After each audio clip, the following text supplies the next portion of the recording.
Hey guys, welcome back to the channel. My name is CT, and today we're going to be talking about what happened to The Fray. The Fray is a Colorado-based rock group consisting of Isaac Slade, Joe King, Ben Wazocki, and Dave Welsh, and they really came onto the scene in the early to mid-2000s after they released their first single, which was called Over My Head Cable Car, which was a tremendous success and one of the most played songs of 2004. And that would be probably the biggest hit of the band's entire career. They would then, in 2005, go on to release the album How to Save a Life, with the #1 hit also called How to Save a Life, which became a very good song, a very important song for suicide, and if you've lost a loved one, that's also a really good song to listen to. But the album itself was really good. I think it landed a couple Grammys too, which was pretty awesome, so that was a really successful album by The Fray. They really made themselves a pretty solid band out there. And then they wouldn't release an album for the next 4 years, and in 2009, they would release their self-titled album called The Fray. This had the hit songs You Found Me and Never Say Never. They were never as popular as How to Save a Life and Cable Car, but they were up there. They were pretty popular, and The Fray still, while they weren't as popular as they were in the early 2000s, these two songs were really good. And then followed by that, The Fray would release 2 more albums, one in 2012 and one in 2014. The first one was called Scars and Stories, with the song Heartbeat, which was an okay album. It was alright.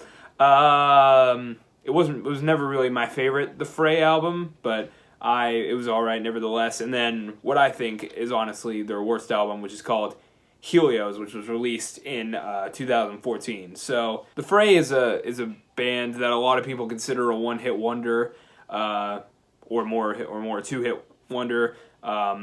If you just know How to Save a Life, that's one thing, and if you just know Cable Car, that's another thing. But The Fray is probably, in my opinion, one of the most underrated rock bands of the early 2000s, and I wish they would make another album. But according to singer Isaac Slade, the band is right now on a hiatus for recording. So I'm thinking that's what happened with them. But considering they haven't released any music since 2014, I would love to see a get back together of The Fray. I know they've been doing a ton of touring recently, but The Fray would be a really good band to be able to have a new studio album for. Because honestly, if they don't come out with new stuff, I think they're just going to be remembered for Over My Head and How to Save My Life, or How to Save Your Life. Because if they don't come out with something new, they're going to continue just being known as the band that wrote How to Save a Life and Cable Car, and I don't want that. I want them to continue making music, and I really think a band like The Fray should be able to come back together and just make another great studio album, and really that would make their discography so much better, and I think that would be awesome. But if you have your opinions on The Fray, let me know with a comment down below. If you've ever listened to The Fray, maybe you know The Fray, just not by, you'll know them by ear. But yeah, if you want more, if you have another artist that you think people have forgotten about, let me know in the comments. You can also subscribe up there and check out some other videos over here, and I'll catch you next time. Peace!